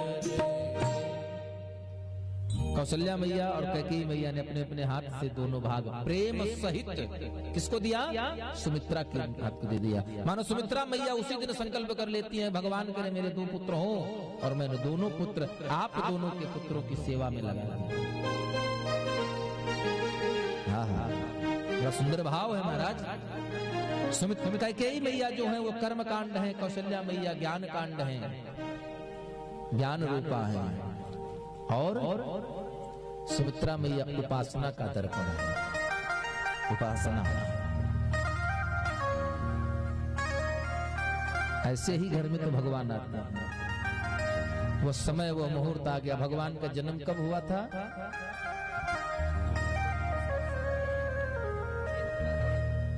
कब हुआ था? ऐसी रात के 12 बजे वैसी, हाँ, जहाँ कौनो नहीं पसंद करता वह समय में भगवान आवे नहीं। भादों के अधियारी रात में 12 बजे कह दे कि चला जा आलमबाग, बरखा होत रहेगा। हाँ, तो खाली चोरे जाएंगे, बाकी साव एको घर से नहीं निकलेंगे। अब प्रचंड दोपहरिया में अगर कह दिया जाए जरा चले जाओ 4 बाग, हाँ, तो वह जाएगा जो जा चुका है, बाकी कोई नहीं जाएगा। तो भगवान आए गोस्वामी तुलसीदास जी कहते हैं कब आए वो नक्षत्र, वो लगन, वो तिथि।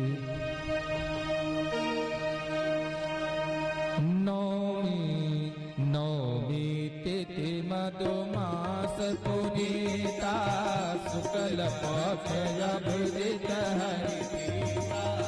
नौमी तिथि सभी लोग पुनीता शुक्ल पक्ष अभिजित हरिप्रिया। मध्य दिवस अति शीतल घामा पावन काल लोक विश्रामा। मध्य दिवस अति शीतल घामा पावन काल लोक विश्रामा। श्री राम जय राम श्री राम जय राम श्री राम जय राम जय जय बोलो। श्री राम जय राम जय जय राम श्री राम जय राम जय जय राम। विप्रधेनु सुर संत हित लीन मनुज अवतार।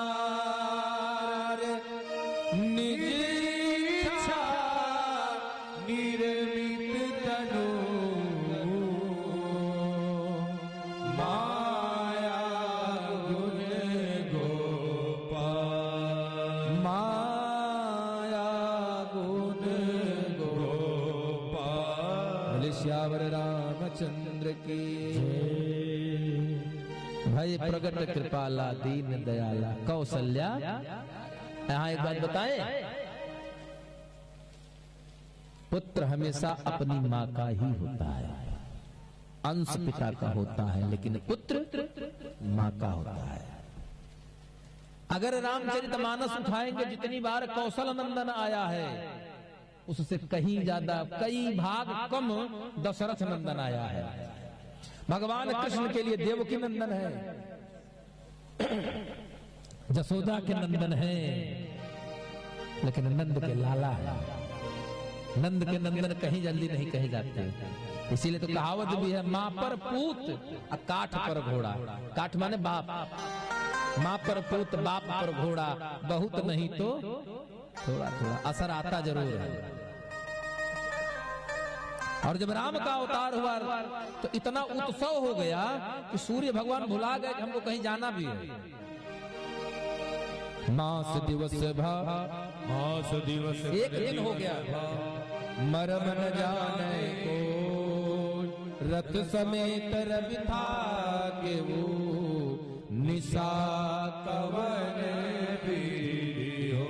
रात नहीं हुआ, एक महीने का दिन हो गया, भूल गए सूर्य भगवान। बड़ा उत्सव रहा, आनंद रहा। गुरु वशिष्ठ आए, सबका नामकरण हुआ। जो आनंद सिंधु सुख राशि सीकर त्रैलोक सुपासी, सो सुख धाम राम असनामा नाम हो जाएगा। करेंगे क्या? अखिल लोकदायक विश्व भरन पोषण कर जोई, ताकर नाम भरत रस हो। भरत का हो गया, जाके सुमिरन तेरी पुनासा, नाम शत्रुघ्न वेग प्रकाशा। लक्षण धाम राम प्रिय सकल जगत आधार, गुरु वशिष्ठ तिहि राखा, लक्ष्मण नाम उदार। लक्ष्मण जी का नाम हो गया। एक चौपाई में राम आया, एक राम अवधेश कुमार, राजा दशरथ के पुत्र हैं। और नारी बिरह दुख लहे वो अपार। तो क्या किया? अभय रोष रन रावण मार। उसके बाद राम राज बैठे त्रयोलोका, हर्षित भये गए सब सो आदौ राम तपो बनादि गमनम हत्वा मृगम कांचनम वैदेही हरणम जटायु मरणम सुग्रीव सम है। एक ही श्लोक में पूरी रामायण खत्म। आइए परिचित जी कहते हैं महाराज, अब तो आपने जितना सुनाया सूर्य वंश सुनाया और जितना सुनाया सब थोड़ा थोड़ा सुनाया, मन तृप्त नहीं हुआ। तो कुछ ऐसा सुनाइए कि जो मन है वो तृप्त हो जाएगा। आइए हम लोग चलते हैं भगवान श्री कृष्ण के जन्म अवतार की कथा सुनने। भगवान कहाँ आते हैं, कहाँ जन्म लिया था भगवान ने? आप लोग जानते हैं भगवान कहाँ जन्म लिए थे? मथुरा? कहाँ? अच्छा सब जानते हैं जेल में हुए थे। हाँ, मथुरा वाले जेल में पैदा हुए थे। अब जरा सोचिए, दूध कत्ल कर लेने के बाद 2 महीना जेल काट के आता है तो कहता है कॉलर टाइट करके घूमता है हम माफिया हैं। 25 साल जिंदगी जिए, लात खाए और 2 आदमी को थप्पड़ मारे, बाजार जेल में बंद हो गए, निकले तो कहना बढ़ के माफिया है। और जो जेल में पैदा हुआ वो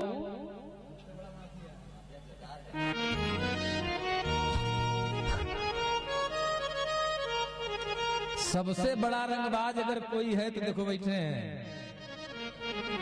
हाँ, ऐसा कोई सगा नहीं कि जिसको इन्होंने ठगा नहीं, कोई नहीं बचा है ना। नंदो बाबा ठग ली, नंद बाबा आंख बंद करके पूजा कर रहे हैं, बाकी आगे का भोग सब खा जाते थे। मामा से कई बार मिले गए, कहीं मामा बड़ी तमन्ना थी मिलने की। भैया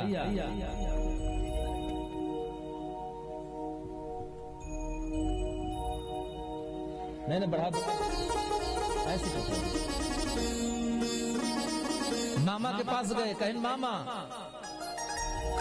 सुने बड़ी तमन्ना है आपको हमसे मिलने की। न जी भर के देखा न कुछ बात की,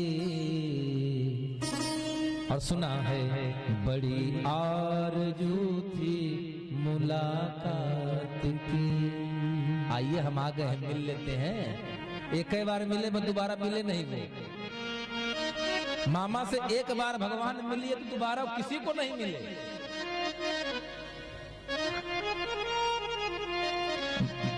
भांजे के प्रत्यक्ष मामा जो एक बार आया तो फिर परोक्ष हो गया। हाँ, खत्म कहानी। तो भगवान श्री कृष्ण का जन्म होता है कहाँ? जन्म लिए जेल में, पहुंच गए गोकुल। क्यों? क्योंकि गोकुल शरीर है, मथुरा क्षमा करिएगा, मथुरा शरीर है, गोकुल उस शरीर का हृदय है, और हृदय में रहने वाला वो पवित्र जीव आत्मा नंद बाबा है। जहाँ ऐसे लोग होंगे भगवान का प्राकृत तो कहीं मिलने, लेकिन जाएंगे। राधे। आइए हम सभी लोग चलते हैं भगवान श्री कृष्ण के जन्म की तरफ। मथुरा के राजा हैं महाराज उग्रसेन, उनकी पत्नी नाम है पवन रेखा। पवन रेखा अत्यंत सुंदरी है, सुलक्षणी है। एक बार अपने मायके गई हुई हैं, अपने सखियों के संग सरोवर में जाकर के जल क्रीड़ा कर रही हैं। उसी समय वहां पर द्रमिला नाम का एक गंधर्व आकाश मार्ग से जाता है, पवन रेखा को देखता है, पवन रेखा पर आसक्त होता है, काम इच्छा जागृत होती है, लेकिन सोचता है कि अगर मैं ऐसे जाऊंगा तो जान जाएगी, और स्त्री है, श्राप भी दे सकती है। इसलिए उसने क्या किया? छल किया, उग्रसेन का स्वरूप बनाया और द्रमिला के साथ द्रमिला जान गई। जब द्रमिला उसके साथ है, यह बात उसके तुरंत बाद पवन रेखा को पता लगी, पवन रेखा श्राप देने जा रही है। तो द्रमिला कहता है, अरे मूर्ख औरत, श्राप मत दे। मेरा अंश जो तेरे कोख में है, जो गर्भ में है, वो ऐसा होगा महाबली, बहुत बड़ा प्रतापी। सब कुछ बताया, लेकिन ये नहीं बताया कि बड़ा उदंड होगा, ये नहीं बताया। यह बात पौन रेखा ने किसी को नहीं बताई, अपने पिता को नहीं बताया। दूसरे दिन चली आई उग्रसेन जी के पास उदास जैसे भगवान जाते हरिगर्भ आए, सकल लोक सुख संपत्ति छाए, सब लोगों में सुख संपदा बढ़ गई। लेकिन जिस दिन से कंस पौन रेखा के गर्भ में आया महाराज तो पाप होने लगा। बड़ा तकलीफ देने के बाद वो जन्म लेता है। कहते हैं कंस किसे कहते हैं?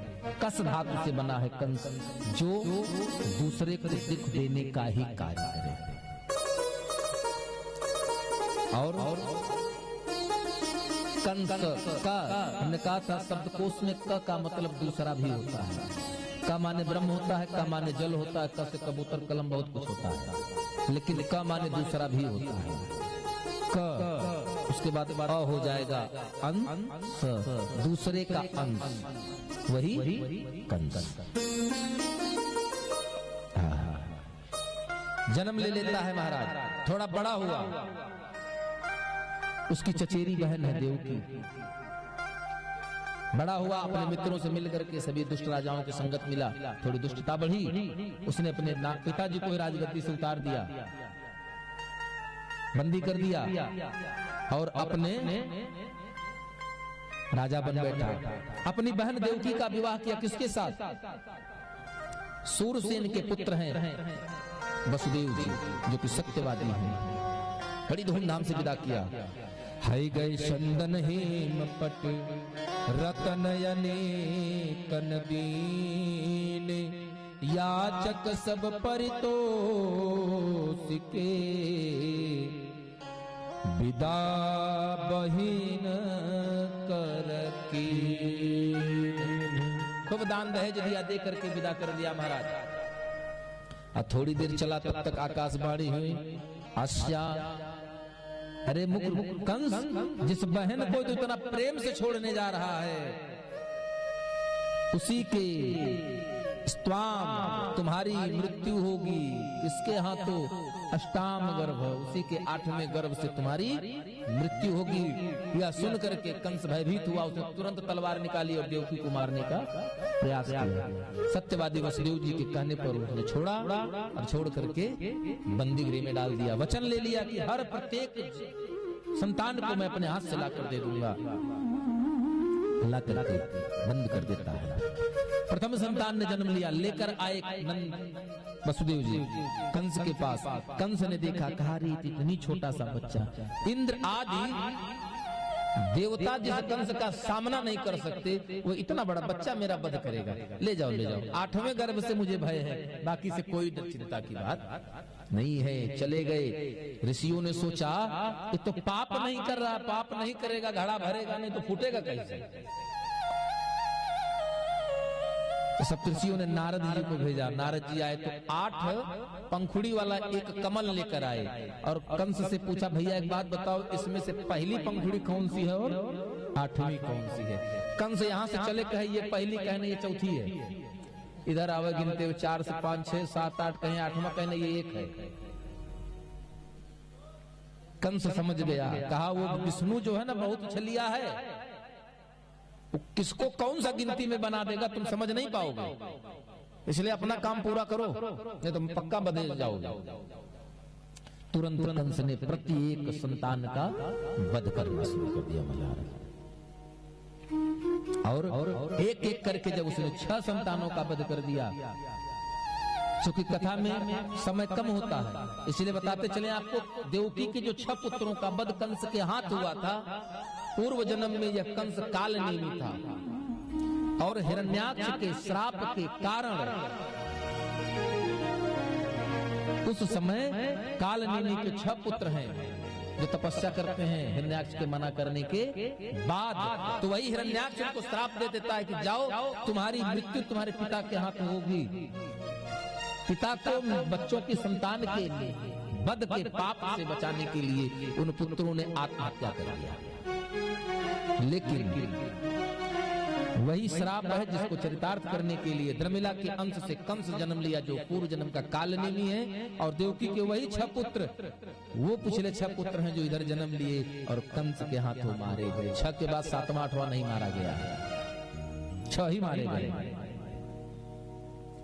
इसके पश्चात सप्तम गर्भ में शेषनाग भैया बोले इस बार पहले मैं जाऊंगा। बोले पिछली बार पीछे गया था बहुत काम पड़ा था, अब की आगे आगे चलूंगा। बोले अगर मेरी सुनते आप तो पिछली बार वनवास नहीं जाने देते, लेकिन छोटा था, आपने जो कहा मैंने मान लिया, अब की बार मैं आगे चलूंगा। बोले आप ही आगे चलूंगा, क्योंकि भगवान तो जानते थे पिछली बार हम सबकी सुनते थे, इस बार सब हमारी सुनेंगे, हमको तब भी नहीं सुनना है किसी को। चलो शेष भैया आए।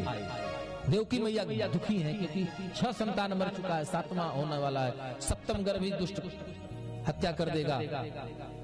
तो मैया दुखी हैं, लेकिन भगवान की हर इच्छा भावी बलवाना, भगवान ने माया को आदेशित कर दिया था पूर्व में ही कि जो नंद के घर में जन्म ले चुकी है। माया भगवान शेषनाग को देवकी मैया के गर्भ से आकर्षित करके लेकर गई, उनकी नंद बाबा के घर में रह रही वसुदेव की दूसरी पत्नी, नाम है रोहिणी मैया के गर्भ में विस्थापित कर दिया। नगर में शोर हो गया कि देवकी का सप्तम गर्भ खराब हो गया, नष्ट हो गया।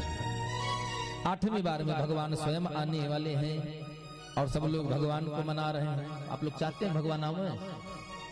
पक्का चाहते हैं? जो चाहते हो हाथ उठाइए तो भगवान आवे।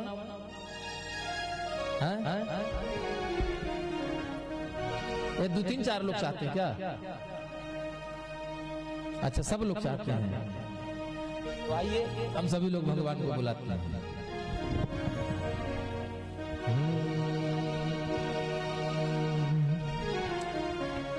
और भाव से सब लोग कहेंगे, लेकिन हाथ सबके ऊपर हो, बराबर साथ में संगत चलनी चाहिए। वो आता होगा, कौन आएगा? भगवान आएंगे ना, तो कैसे कहेंगे?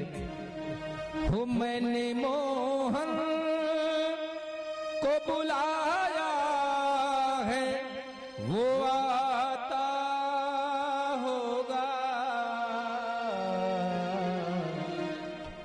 वो आता होगा, वो आता होगा, आता होगा, आता होगा,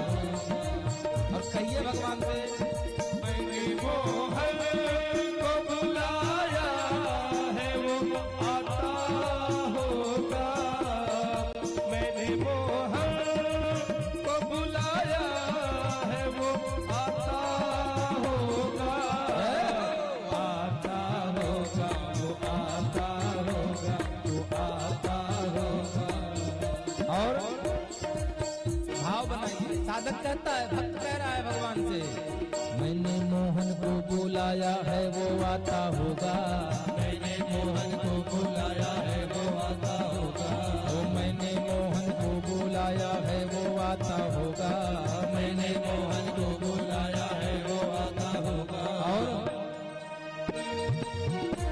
सामने आओ गया आज भी पर्दा होगा, सामने आओ गया आज भी पर्दा होगा, वो आता होगा, वो आता होगा, वो आता होगा, वो आता होगा, वो आता होगा, आता होगा, वो आता होगा, वो आता होगा, आता होगा, वो आता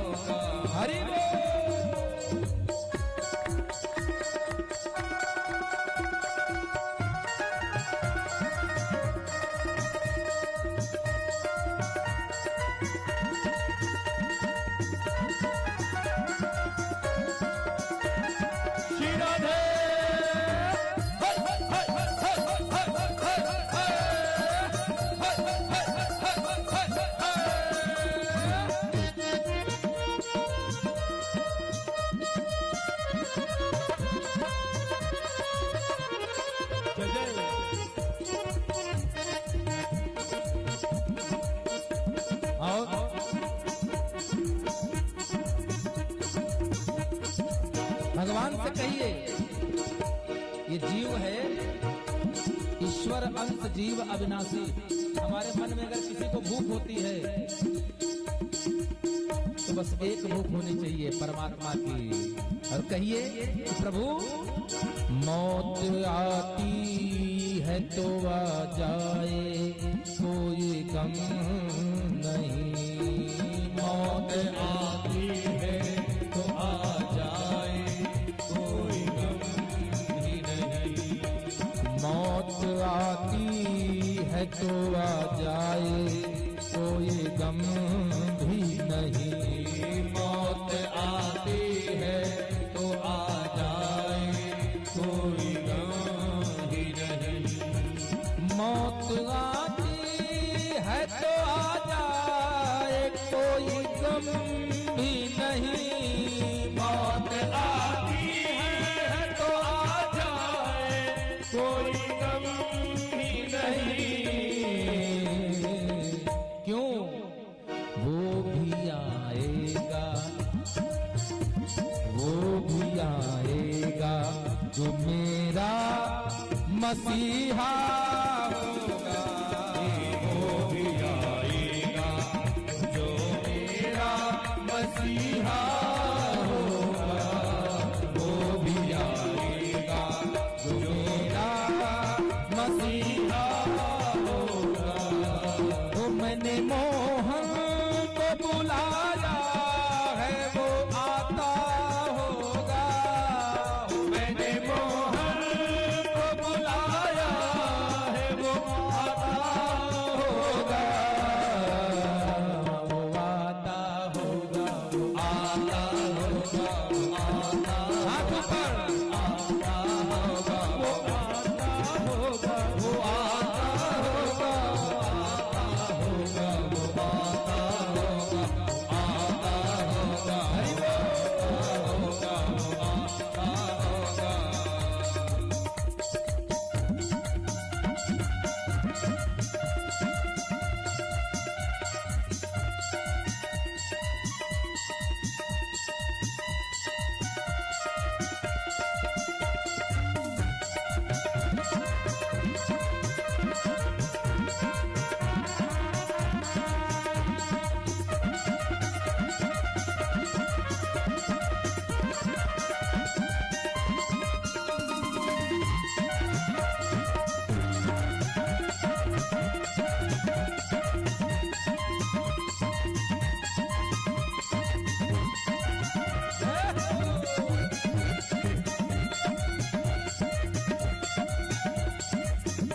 और कहिए हे सरकार,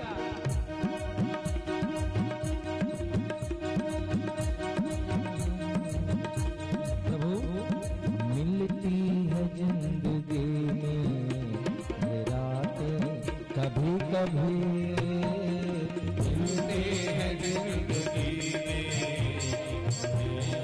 कभी कभी। मिलती है जिंदगी में ऐसी रातें कभी कभी। मिलते हैं जिंदगी में कभी कभी। होती है हमारी बातें, होती है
ऐसे नहीं आएंगे, मां बिल्कुल नहीं आएंगे,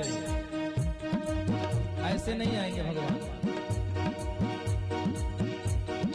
हम ये नहीं कहेंगे खड़े होकर के घूमिए नाचिए, लेकिन हाथ तो ऊपर हो और भगवान से कहिए कि प्रभु हम गुनहगारों ने सोचा कि नहीं था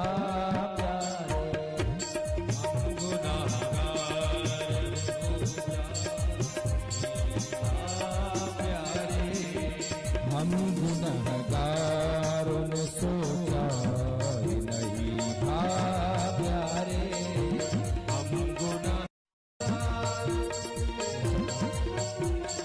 कहिए हे प्रभु हम गुनाहगार हैं, मुझे मालूम है मैं उस लायक तो नहीं हूं कि आपके मन में आपके हृदय में मेरे लिए प्रेम हो, उस लायक मैं नहीं हूं, लेकिन आपको आना होगा, फिर भी आना होगा।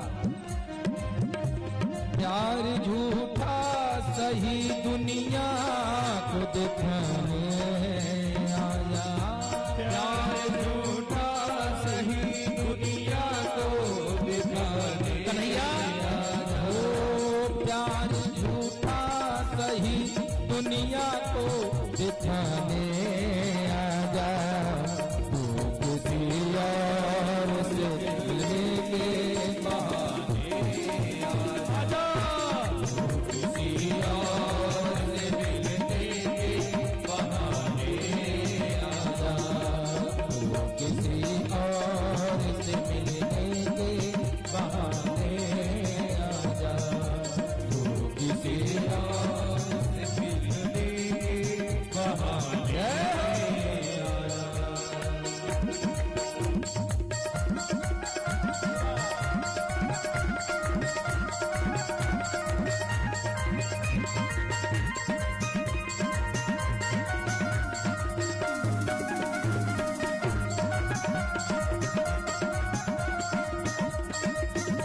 कहिए हम गुनहगारों ने सोचा ही नहीं था प्यारे, हम गुनहगार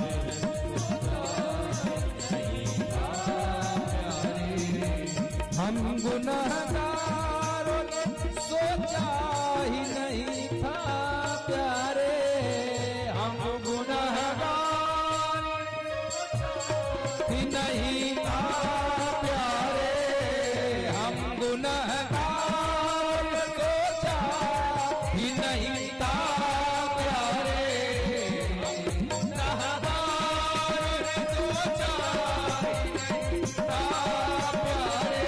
क्या नहीं सोचा, क्या नहीं सोचा? जिक्र मोहन जिक्र कान्हा की गली में हमारा होगा, जिक्र कान्हा की गली में हमारा होगा, जिक्र कान्हा की गली में हमारा होगा, जिक्र कान्हा की गली में हमारा होगा। और कहते हैं क्या, तुम भी आना तुम